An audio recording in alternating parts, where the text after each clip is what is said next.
여러분 안녕하세요. 통합과학의 기준 통합과학의 달인 통기통달 박선호 쌤입니다. 자, 2022년 11월에 치러진 전국연합 모의평가 통합과학 모의고사 해설 강의 시간입니다. 자, 여러분 어떻게 잘 보셨는지 모르겠어요. 범위는 꽤나 많이, 거의 전 범위. 맨 마지막 단원에 전기에너지의 생산과 전력 수송에 대한 내용들은 이제 못 냈고요. 그 엘니뇨 현상까지 해가지고 굉장히 많은 범위를 출제했습니다. 에너지 효율도 좀 안 나온 것 같네요. 네. 자, 2022년 고1 11월 통합과학 모의고사 해설 강의 시작하겠습니다. 자, 먼저 1번부터 다음 신소재 A에 대한 자료이다. A의 전기력 성질은 특정 온도, 바로 임계온도 이하에서 전기 저항이 0이 된대요. 그럼 엄청난 전류가 흐르겠죠? 예. 딱 보니까요. 초전도 전력 케이블 벌써 답이 나와 있어요. 자기 공명 장치 이거 다 그죠? 초전도 전력 케이블, 이거 전력에 손실이 없는 그런 전기 에너지를 보내주는 케이블 만들 때 이걸로 쓴단 말이야. 그지? 답은 초전도체죠. 자, 2번. 그림은 이온 A-의 전자 배치를 모형으로 나타낸 거다. 자, 여러분 A- 그랬을 때 마이너스 그런 거가 전자 하나 뺏어갔어. 이러면 안 돼. 일단 여기 앞에 숫자는 1이 생략된 거고요. 전자 하나를요. 얻어온 거예요. 원래 A는 전자 하나가 더 필요해서 외부에서 얻어온 겁니다. 그러니까 A는 원래 전자가 하나, 둘, 셋, 넷, 다섯, 여섯, 일곱, 여덟, 9개였던 거예요. 그럼 중성 상태에서 양성자 수가 원자 번호고 그게 전자 수하고 똑같으니까 요거는 9번입니다. 실제로 9번은 누구죠? 네, 플로린, 바로 불소입니다. 불소. 따라서 얘의 원자 번호는요. 9번이에요. 9번. 됐죠? 네. A-라는 말은 전자 하나를 얻어서 비활성 기체와 같은 전자 배치가 만들어지면서 안정화된 거란 말이야. 됐지? 17쪽에 원소였습니다. 2주기 원소. 자, 그다음 3번. 표는 빅뱅 이후 초기 우주에서 A와 B 시기의 입자의 생성에 대한 어떤 설명을 한 건데요. 기본 입자인 쿼크가, 자, 쿼크가 뭐가 있어요? 네, 전자를 이루는 렙톤. 그죠? 하고 기본 입자에는 쿼크, 양성자와 중성자를 이루는 쿼크, 그 다음에 기본 입자 중에는 전자를 이루는 렙톤이 있는데 그 쿼크들끼리 업 쿼크, 다운 쿼크가 up, down, 그럼 양성자, up, down, 위, 아래, 그럼 이제 중성자가 되면서 기본 입자가 모여서 중성자 형성되는 거 약 3분 정도, 네, 약 빅뱅 후 한 3분 이후에 이렇게 됐고요. 원자핵과 뭐가 결합하면 원자가 형성되죠. 원자 핵에다가 뭘 결합시켜야 원자가 될까요? 네, 이거는 전자죠. 전자를 합치면 중성이 되는 겁니다. 이게 빅뱅 후 약 38만 년이에요. 꼭 기억해야 될 숫자예요. 됐죠? 따라서 전자는 기억에 해당된다. 맞고요. 우주의 온도는 A일 때가 B일 때보다 낮다. 그런데 빅뱅 후 시간이 지나면 지날수록 우주는 어떻게 점점 뜨거워져, 점점 식어. 네, 점점 온도가 내려가요. 식어집니다. 추워집니다. 그러니까 처음에가 A가 B일 때보다 높죠. 자, B 후 우주에 존재하는 수소 원자들의 총 질량은 헬륨 원자들의 총 질량보다 크다. 그쵸? 이제 처음에는 양성자와 중성자가 1대1이었는데 점점 중성자의 일부가 양성자로 이제 바뀌죠. 왜냐하면 온도가 내려가니까 더 약간이라도 무거운 중성자 양성자로 변해가지고 나중엔 이게 7대1로 변합니다. 그러면 나중에 양성자와 중성자의 비율이 7대1, 그리고 개수를 맞추면 이제 14대2가 이렇게 되면서 여기서 헬륨은 양성자 2개와 중성자 2개를 가지고 헬륨이 된단 말이에요. 중성자 2개와 양성자 2개 가지고 헬륨 원자 핵이 딱 하나가 되는데 그 나머지 그냥 수소 하나가, 양성자 하나가 수소가 되기 때문에 14개 중에 2개를 빼면 12개의 수소와 헬륨 원자핵 하나가 돼요. 그러니까 수소 대 헬륨의 개수비 그러면 12대1이 되는 거야. 이게 합쳐서 그냥 헬륨 하나니까. 이게 2의 4 아니야. 2의 4. 얘는 1의 1이니까. 따라서 12대 4는 수소와 헬륨의 개수비고 질량은 요 네 개가 합쳐서 헬륨 하나하고 맞먹는단 말이야. 요 네 개가 합쳐서 헬륨 하나하고 맞먹는단 말이야. 그지? 3대 1이 되는 거죠. 네, 3대 1. 그래서 맞습니다. 답은 기억과 디귿의 3번이 되겠어요. 됐죠? 자, 그 다음 4번 문제 풀어봅시다. 그림은 과학신문 기사의 일부를 나타낸 것이다. 개성우는 어느 별이 초신성 폭발을 거친 후 남은 잔해이다. 자, 우리 슈퍼노바, 그래서 초신성 폭발을 하고 나면, 네, 그러면 태양보다 엄청 10배 이상 큰 질량의 별에서 초신성 폭발이 마지막에 이제 일어납니다. 그때 그 초신성 폭발할 때 엄청난 열과 에너지로 바로 철보다 무거운 원소가 합성이 되죠. 그래서 개성운을 만든 별은 태양보다 훨씬 무거운 별들이고요. 그다음 중심부에서는 핵 융합 반응을 통해 철까지밖에 못 만들어요. 철까지만. 네.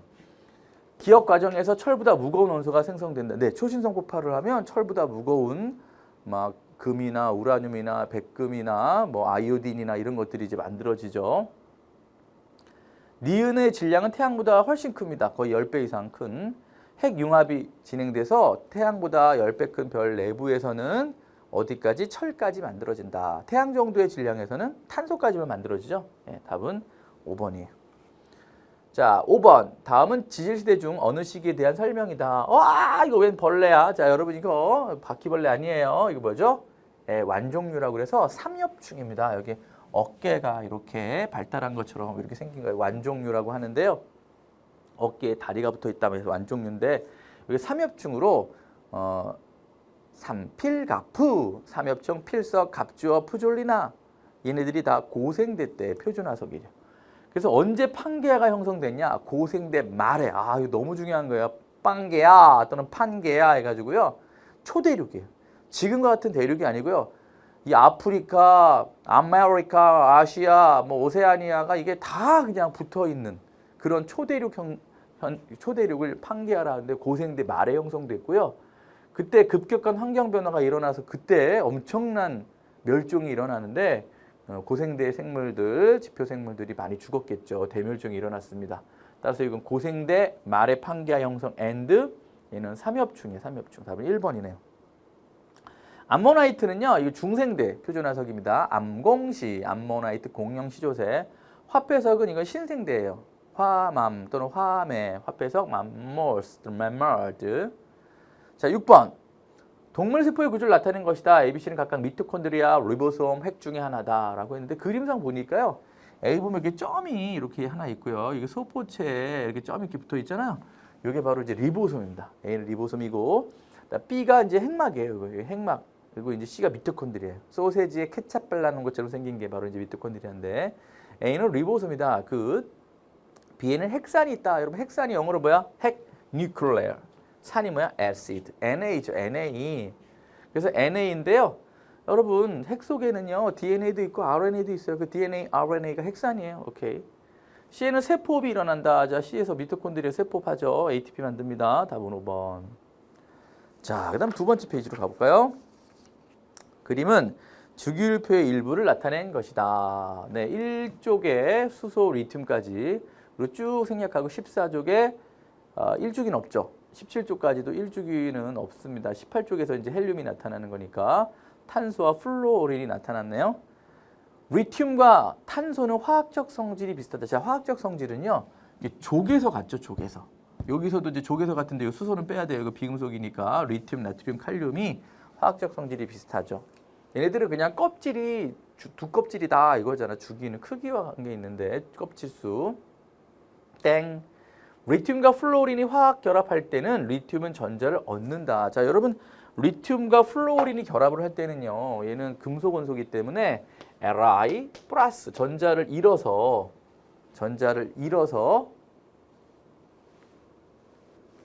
그죠? 네, 전자를 잃어서 플러스가 되고요. 그다음에 F는 아까 여기 나왔었는데 우리 2번인가에서 전자를 얻어서 이렇게 된 상태에서 두 개가 플러스 이온과 마이너스 이온이 정전기적 인력으로 LiF 이렇게 결합하죠. 플루오린과 리튬 이렇게 되는 거잖아요. 따라서 얘네들은 리튬은 전자를 잃고 산화되며 플루오린은 전자를 얻어서 환원되죠. 다 틀렸네요. HF의 공결합 전자쌍수는 1이다. 자, H는 최외각 전자, 제일 가장 바깥쪽 껍질에 원자과 전자 하나예요. 근데 F는 7개인데 하나, 둘, 셋, 넷, 다섯, 여섯, 요거 하나를 내면서 야, 이 전자는 너 거도 되고 내 거도 되고 이 전자도 너 거도 되고 내 거도 이게 공유전자쌍이야. 그러면 플루오린은 네온과 같은 전자 배치가 되고 수소는 헬륨과 같은 전자 배치가 되죠. 그죠? 예. 답은 그래서 디귿만 맞네요. 됐나요? 오케이. 자, 8번. 다음은 일상생활에서 사용하는 안전장치에 대한 설명이다. 머리 보호대, 다른 선수와 충돌할 때 발생할 수 있는 부상을 예방한다. 범퍼도 마찬가지. 접촉 사고에 찌그러지면서 운전자의 피해를 줄인다. 이 두 개는요. 이제 접촉 시간을 길게 함으로써 충격력을 줄이는 거고요. 이 안전띠는 급정거할 때 승객이 앞으로 이렇게 쏠리는 바로 운동 관성에 의해서 계속 운동하려는 성질 때문에 이렇게 앞으로 쏠리는 걸 막으려고 하는 거잖아요. 왜냐면 그러다가 이제 유리창 부딪히면 팍 깨지니까 머리가 깨지니까. 기억. 머리 보호대는 충돌을 할 때 머리가 받는 평균 힘을 줄여준다. 네, 둘 다 마찬가지예요. 범퍼도 그렇고. 기억은 관성으로 설명된다. 그죠? 급정거할 때 끼익 했을 때 앞으로 확 쏠리는 거 이 관성이죠. 자동차가 충돌하여 정지할 때까지 받은 충격량은 범퍼가 찌그러지면서 작아진다. 여러분 정말 조심해야 돼요. 충격량은요 그대로예요. 여기서 이게 짧은 시간 동안에 범퍼가 없어가지고 탕 하고 그냥 정지할 때와 그 다음에 범퍼가 있어서 찌그러지며 드드드드드드 이렇게 할 때 이게 시간은 길어졌죠. 그랬을 때 이 밑넓이는 똑같습니다. 예, 이 밑넓이는 똑같아요. 그러니까 전체적인 충격량은 같은데 평균 힘, 다른 말로 충격력은 평균 힘 또는 충격력은 줄어드는 거죠. 그래서 자동차가 다 박살이 나지 않고 어느 정도 견뎌주니까 사람을 어느 정도 보호해 주는 거란 말이야. 됐지? 그래서 디귿 되게 조심해야 돼. 디귿 안 됩니다. 충격량은 전체적으로는 똑같아요. 답이 3번이에요. 자, 그 다음 9번. 그림은 생태계를 구성하는 요소 사이의 상호관계를 나타낸 것이다. 자, 물은 비생물적 요인이다. 그렇죠? 뭐 물, 공기, 온도, 습도 이런 건 다 생물이 아니잖아요. 생산자, 소비자, 분해자가 생물이지. 생산자에서 소비자로 유기물이 이동한다. 자, 생산자가 이제 탄수화물 이렇게 만들면은 그걸로 이제 변환시켜서 지방, 단백질도 만드는데 그걸 이제 소비자가 뜯어 먹는 겁니다. 그죠? 예, 그 유기물에 있는 에너지 이동시키고 먹는 거야. 오케이. 식물의 낙엽으로 인해 토양이 비옥해지는 것은 그러면 이거죠, 이거. 식물이 낙엽을 만들어서 흙이 비옥해지는 것은 이온이 풍부해지는 거니까 니은이죠, 니은. 반작용에 해당되는 거예요. 답은 3번. 10번. 다음은 물질 X의 전기 전도성을 알아보기 위한 실험입니다. X는 설탕. 자, 여러분 C12H22O11 저건요 2당류인데요. 물에 잘 녹습니다. 설탕 물에 녹아요, 안 녹아요? 왜 안 녹아? 설탕물 있잖아. 그치? 근데 전기가 통해, 안 통해? 안 통해요. 네, 전기가 안 통하고. 소금. 자, 염화나트륨이 소금 아니에요. 물에 녹아, 안 녹아? 잘 녹죠, 소금물. 전기 통해, 안 통해요? 통해요. 이온 결합 물질들은요. 고체 상태 딱딱할 때는 전기가 안 통하는데, 왜냐면 이온이 자유롭게 움직이지 못하니까. 물에 녹인 수용액 상태나 용융시켜서 액체 상태가 되면 Na+와 Cl-가 자유롭게 움직일 수 있기 때문에 전기가 통합니다. 됐죠? 자, 그럼 고체 상태에서는 X의 전류가 흐르는지 뭐로 해야 될까? 그렇게 꽂아가지고 이 전기 전도기로 재야지. 고체 상태인데, 그지? 네. 온도계는 온도 재는 거, 이건 질량 재는 건데 당연히 확인했더니 전류가 흐르지 않았어요. 그런데 그 고체 상태 X를 증류소에 녹인 수용액이 전류가 흐르는지 했더니 흘렀다. 그럼 이거는 설탕이 아니라 소금입니다. 됐죠? 네, 답은 그래서 2번이 되겠네요. 소금, 염화나트륨, 전기 전도기. 11번. 그림과는 어느 지역의 판 경계 A와 판의 상대적 이동 방향을 라는 가의 X 구간에서 지형 단면을 나타낸 것이다 라고 했습니다. 자, 여기 보시면요. 여기를 잘랐는데 이쪽하고 X를 단면을 딱 보니까 와, 이거 들어가고 있어요. 이거 뭐라 그래요? 매니어프대라고 하죠. 매니어프대. 바로 여기가 해구입니다. 여기가 해구고요. 천발 지진, 중발 지진, 신발 지진도 일어나고 푹푹 튀어나오면서 화산 활동이 일어나네요. 그죠? 크라카타우 화산이래요. 크라카타우 화산. 여기 딱 보니까 이제 인도네시아 지역 같아요. 여기 인도네시아 지역. 그지? 그럼 여기는 지금 두 판이 만나가지고 수렴하고 있는 건데 여기가 위로 뜨고 이게 밑으로 깔아앉는 건 이건 바로 밀도 차이 때문이에요. 더 밑으로 내려가는 게 밀도가 큰 거야, 작은 거야? 밀도가 큰 거죠. 이게 밀도가 커서 밑으로 가라앉고 얘는 위로 뜨는 겁니다. 따라서 이거는 밀도가 큰 해양판에 해당되는 거고 이건 밀도가 작은 대륙판에 해당되는 거야. 됐지? 자, A는 발산형 경계다. 발산 이렇게 나오는 해령 같은 게 발산형 경계고요. 여기는 수렴형 경계죠. 크라카타우 화산에서 용암이 분출될 때 지구 내부 에너지가 방출된다. 그렇죠? 지구 내부에 있던 방사선 동위원소 붕괴에 의한 지구 내부 에너지가 나오는 거죠. A에 인접한 판의 밀도는 인도 오스트레일리아 판이 유라시아 판보다 크니까 파고 들어가는 거죠. 이쪽이 이렇게 파고 들어가는 거야 지금 저쪽으로. 그지? 여기는 땅이 있잖아 지금. 그지? 대륙판이지. 답은 그래서 니은밖에 안 맞네. 답은 2번. 자, 그 다음 세 번째 페이지 12번을 또 보자. 다음은 지구 시스템을 구성하는 권역 간 상호작용의 A다. 자, 권역이 뭐 있죠? 땅에 해당 지권, 공기가 기권, 물이 수권, 생물권.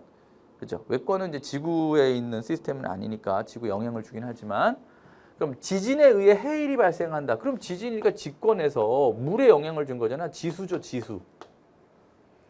육상식물이 광합성 과정을 통해 대기 중 이산화탄소 흡수한다. 그럼 이제 생물이 지권에 영향을 준 거죠. 공기에. 아니 저기 기권에 공기에. 그죠? 그다음 화석연료를 연소시켜서 대기 중으로 CO2가 나가는 거니까 이건 기권에게 영향을 주는 거 아니야? 따라서 기권과의 상호작용이 아니요. 그럼 이제 기억이 되겠네요. 그런데 yes, 기권의 탄소량을 증가시키는 거, 이게 방출하는 거, 이게 증가하는 거 아니야, 이게. 이게 디귿이고. 그다음에 이게 이제 니은이 되겠죠. 됐죠? 따라서 답은 A, B, C가 그대로 기억, 니은, 디귿이 되겠습니다. 답은 1번. 13번. 자, 여러분 2학기 중간고사 또는 기말고사에 많이 다루어지는 바로 산화 환원 반응에 대한 내용이에요. 질산은 수용해. 그럼 여러분 이거는요. 이게 바로 Ag 플러스와 NO3 마이너스라는 걸 반드시 기억하셔야 되고요. 구리 조각을 딱 넣었습니다. 그럼 구리는요. 은보다 이온화 경향이 강해요. 그러니까 금속 중에 내가 너보다 빨리 이온화될 거야. 전자 잃어버린 다음에 그냥 플러스로 물에 녹을 거야. 이런 성질이 구리가 은보다 세기 때문에 구리가 Cu2 플러스로 되면서 전자 두 개를 내면 Ag 플러스 하나는 이거는 전자 하나만 받고 끝나기 때문에요. 얘가 전자 두 개를 받으려면 얘 두 개가 필요합니다.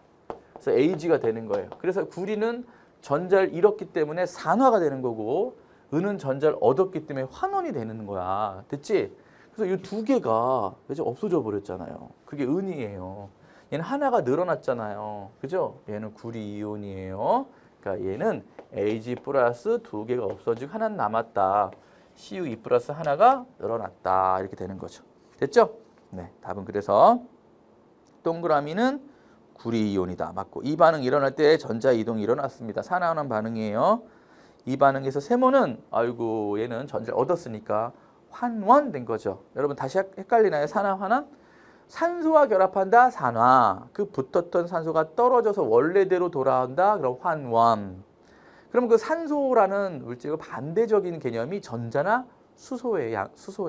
전자를 얻는다. 그러면 환원. 전자를 잃는다. 그럼 산화가 되는 거야. 됐지? 오케이. 그래서 답은 기억 니은의 3번이네. 3번. 디귿은 틀렸죠. 자, 그림은 세포막을 통한 물질 이동 방식 A와 B를 표는 물질 이동 방식 1과 2의 예를 나타낸 것이다. 1과 2는 A, B를 순서 없이 나타낸 것이다. 여러분 지금 보면요. A는 이인질 이중층을 직접 통과하고 있어요. 여기가 다 지금 무극성 부분이야. 플러스 마이너스 성질이 없는 부분이야. 그러니까 여기를 직접 관통한다면 이게 뭐야? 네, 이건요. 그냥 단순 확산이에요. 네, 이건 단순 확산이고 혈액에서 조직세포로 포도당 이동. 이건 약간 플러스 마이너스 성질이 약간은 있기 때문에 단백질 수송체를 사용합니다. 이것도 확산이긴 한데 뭐 이건 촉진확산이라고 하지만 그거까지는 안 배우죠 통합과학에서. 어쨌든 이건 무극성 분자는 인질 이중층을 직접 통과해요. 무극성 분자는요 인질 이중층을 직접 통과하고 그다음 극성 분자들은 단백질을 사용한다. 이제는 무극성 분자는 인질 이중층을 직접 통과한다. 됐지? 따라서 1은 B다. 자, 1이 A가 되는 거, 2가 B가 되는 거네. 기억의 구성원소에는 탄소가 있다. 자, 여러분 기억이 뭐예요? 포도당의 화학식은요. C6H12O6입니다. CHO 초 써놓고요. 6, 12, 6이에요. 오케이. A와 B는 모두 확산에 의해서 여기 다 확산. 왜냐면 여기 봐요. 고농도에서 저농도로. 고농도에서 저농도로. 다 확산이긴 해요. 오케이. 답은 그래서 4번이 되겠네요. 15번. 그림과 같이 동일한 높이에서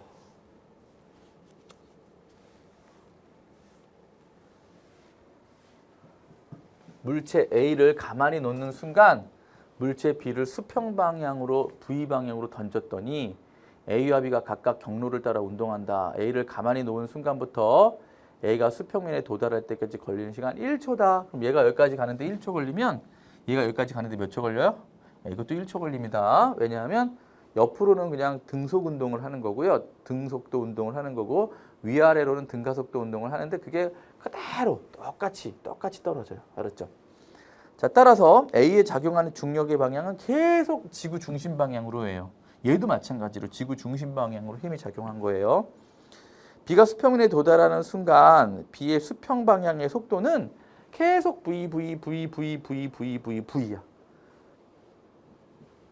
수평 방향으로 힘이 작용하지 않았기 때문에 힘이 없으면 변화가 일어나지 않는 거야. 여러분 힘 그럼 속도 그럼 안 돼요. 힘은 변화입니다. 힘이 있어야 변하는 거예요. 알았죠? 힘은 변화예요. 변화. 꼭 기억하세요. 힘은 변하는 거다. 속도가 변하든 방향이 변하든 변화가 일어나는 거. 힘이 없어? 그럼 변화가 안 일어나. 방향도 안 변하고 속도도 안 변하는 거란 말이야. 따라서 자, 니은 틀렸고 B를 던지는 순간부터 B가 수평면에 도달할 때까지의 걸리는 시간은 똑같이 1초예요. 네, 똑같이 1초입니다. 그렇죠? 답은 그래서 1번이. 자, 그다음 16번. 그림은 한 종으로 이루어진 세균 집단의 진화 과정을 나타낸 것이다. 기억과 니은은 항생제 A의 내성이 없는 세균 또는 내성이 있는 세균 순서 없이 나타낸 것이다. 이렇게 얘기를 했는데 자, 여기 보면은 항생제를 사용했더니 항생제 내성이 없는 게 죽어서 줄어들겠죠. 그러니까 얘가 내성이 없는 거고 얘가 있는 거, 새카만 게 있는 거예요. 그리고 나중에 중단했더니 같이 늘어났습니다. 얘도 3마리 늘어났고 검은 것도 5개에서 늘어났는데 훨씬 이제 비율이 높아진 거죠. 항생제 내성 세균이. 그럼 나중에 항생제 처리하면 얘네들은 어때? 얘네들만 죽지 얘네들 다 살아남으니까 효과가 별로 없는 거죠. 세균 죽이는 약이. 자, 기억은 항생제의 내성이 없는 세균이죠. 틀렸고 1에서 2로 될 때 자연선택. 그래 이게 자연선택이야. 바로 얘가 도태자가 되는 거야. 저항성이 없으니까 도태. 내성이 저항성인데 도태되고 얘는 적자가 되는 거지. 그지? 그 다음에 2에서 3 과정에서 기억과 니은의 수는 모두 감소. 이거 뭐 눈이 삐지 않는 이상 아니 1개가 3개가 됐고 5개가 지금 뭐 한 15개 정도 됐는데 그지? 늘어났지 뭘. 오케이, 답은 둘 다 늘어났는데 니은 답 2번 됐죠? 자, 그 다음에 마지막 페이지. 온도와 농도가 같은 NaOH 수용액, HCl 수용액을 준비한다. NaOH 수용액 10ml와 HCl 수용액 5ml를 혼합하여 만든 용액 1의 액성을 확인한다. 그리고 용액 1에다가 HCl 5ml를 더 넣었더니 그렇게 어떻게 되냐면 이제 그러면 처음에는 얘가 더 많았잖아요. 그죠? 이게 이제 농도 때문에 어떤 성질인지 잘 모르겠어요. 이게 농도가 똑같으면 이쪽에 성질이 더 이제 염기성이 남겠고 HCl의 농도가 2배 진하면요. 이게 똑같을 수도 중성이 될 수도 있어요. 근데 이제 5ml를 넣어서 10ml가 됐을 때 중성이 됐다는 것은 결국은 NaOH와 HCl의 농도가 똑같은 거예요. 왜냐하면 NaOH도 OH-가 1개가 나오고 개수가 중요한 거거든요. HCl도 H 플러스가 한 개가 나와서 이 같단 말이야, 개수가. 그럼 농도도 같고, 농부가 개 같다 이런 말 들어봤어요? 농부가 개 같다. 농부가 개 같다. 이 말은 뭐냐면 농도, 부피, 가수가 이제 몇 개 나올 수 있느냐? H 플러스 OH 마이너스가. 그리고 농도, 부피 이게 다 곱이 같으면 이게 딱 개수예요. 개수. 그렇죠? 농부가 개 같다. 따라서 결국은 얘네들은 가수도 같고 몇 개 나오는지 농도도 같다는 얘기고 따라서 부피가 같으면 중성이 된 거고 그 여기서는 NaOH가 더 많았기 때문에 염기성이 되는 거죠. 그죠? 따라서 기억은 염기성이고 그럼 다해서 어떻게 돼? 네, 10ml 중화됐기 때문에 중화는 발열 반응이에요. 중화열이 생겨가지고 용액의 온도는 올라갑니다. 나에서 생성된 물 분자수는 다에서 생성된 물 분자수보다 크다 그랬는데 나에서도 지금 얘가 5ml, 10ml면 이거 5ml만 반응했을 거야. 그리고 다에서 이제 남은 5ml가 있었지? 걔하고 얘하고 5ml 또 반응하니까 생성된 물 분자수는 똑같지. 그지? 똑같지. 답은 3번. 18번.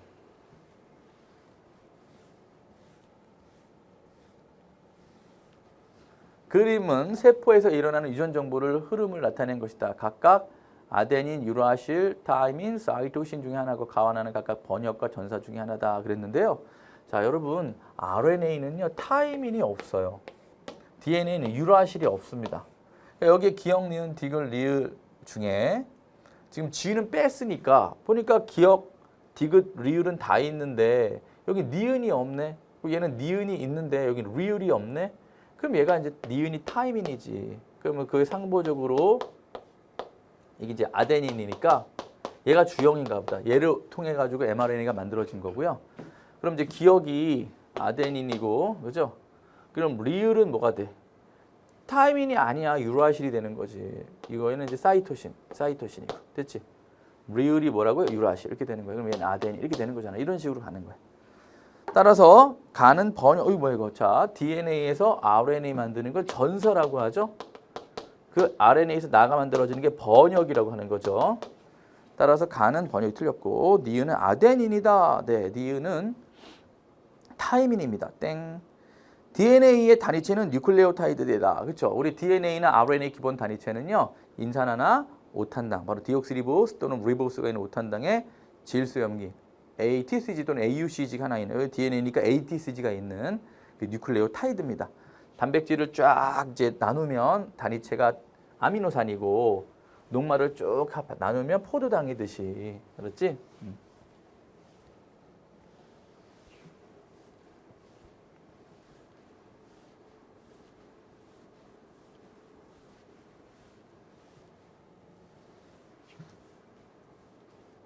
오케이? 답은 디귿밖에 안 맞네요. 19번. 그림은 평상시와 엘니뇨 시기의 태평양 적도 부근 해역에서의 일평균 강수량을 나타낸 것이다 라고 했습니다. 지금 보면요. 이게 평상시에는 여기 인도네시아 지역에 비가 많이 오죠. 태평양의 서쪽에.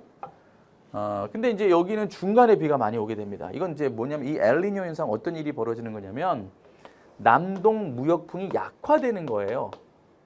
그러니까 이제 남적도 해류가 약해져 가지고 이게 물이 일로 막 가야 이 페루 칠레 쪽에서 물이 없어지니까 밑에 있던 차가운 물이 올라오는 용승 현상이 일어나야 되는데 그 용승 현상이 잘 안 일어나게 되는 거야. 맞지? 그래서 많이 일로 이동해서 여기서 상승 기류가 생기면서 여기서 비가 막 와야 되는데 이게 약해지니까 중간에 상승해 버려. 그럼 여기서 비가 막 와. 중간에. 그러니까 여기는 가뭄이 드는 거죠. 예, 가뭄이. 인도네시아 지역은 가뭄이 형성돼. 비가 잘 안 오니까.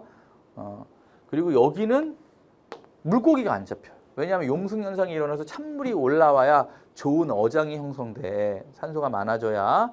그런데 그게 안 되니까 크리스마스 때 12월 25일 크리스마스 때 아빠들이 물고기 잡으러 가가지고 집에 없어야 되는데 그냥 일거리가 없으니까 집에 있어, 집에 있어서 아이들하고 같이 손잡고 성당에 어린 남자아이, 바로 예수죠, 예수. 어린 남자아이를 보러 가요. 그 어린 남자를 뭐라 그래요?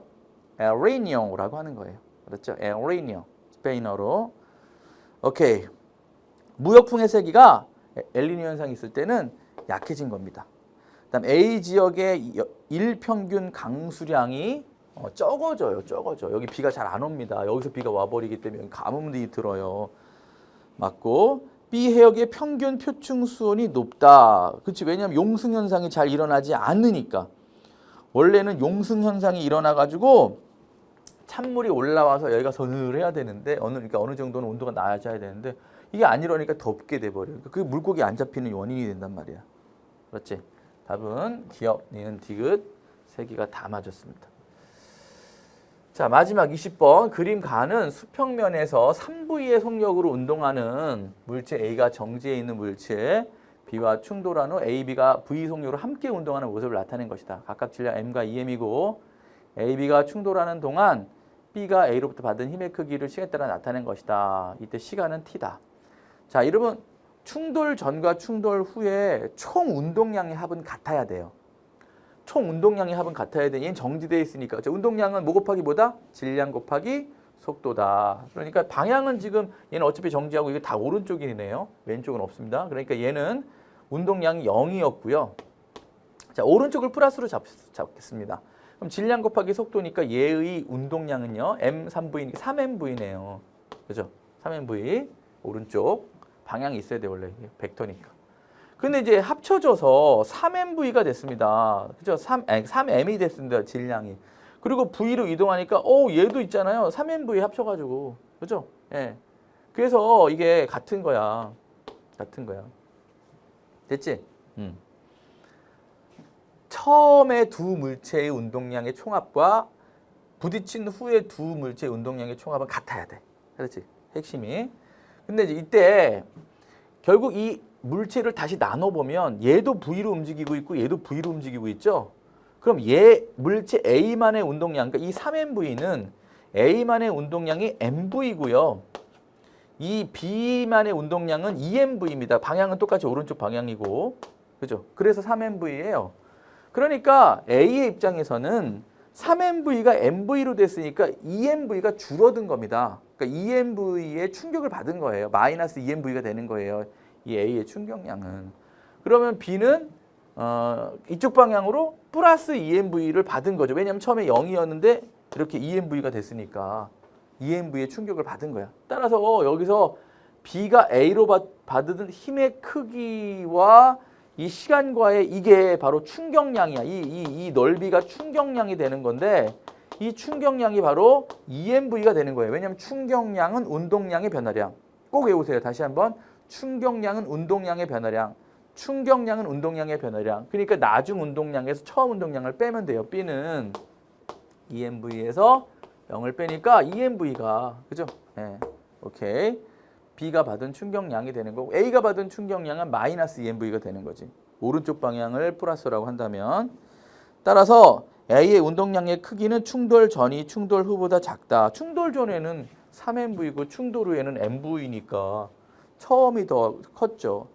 나에서 시간축과 곡선이 만드는 면적은 EMV다. 이거 EMV입니다. 이거 여러분 꼭 기억하세요. 이게 어려운 문제죠. 약간. A와 B가 충돌하는 동안 B가 A로부터 받은 평균 힘의 크기는 그럼 이 충격량은 그렇지? 충격량은 이게 이제 운동량의 변화량인데 그 충격량은 평균 힘 곱하기 시간이야. 이 평균 힘 곱하기 시간이란 말이야. 시간인데 T라고 그랬잖아. 따라서 평균 힘은 어떻게 돼? 네, 나누면 T분의 EMV가 되겠네요. 그죠? T분의 EMV가 되겠네요. 맞네. 답은 4번이네. 됐죠? 와우. 자, 우리 2022년 11월에 치루어진 전국 통합과학 모의고사, 우리 고1 모의고사들. 여러분, 이런 거 잘 보셔야 돼요. 나중에 내신할 때요. 이런 문제들 막 내세요, 선생님들. 네, 학교 내신 문제로 막 내시니까 꼭 참고하셔가지고 최근 것도 막 내시니까 혹시나 중간고사, 기말고사 볼 때 많이 활용하시기 바랍니다.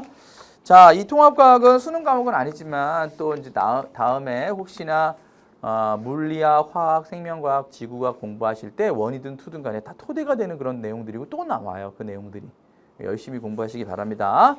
자, 여러분 수고 많으셨고요. 내년에 또 우리 새로운 해설 강의로 또 계속 선생님 할 거고요. 과학에 도움을 받고 싶은 친구들은 계속 우리 이투스의 과학 선생님들 많이 이용해 주세요. 자, 여러분 수고하셨습니다. 바이바이.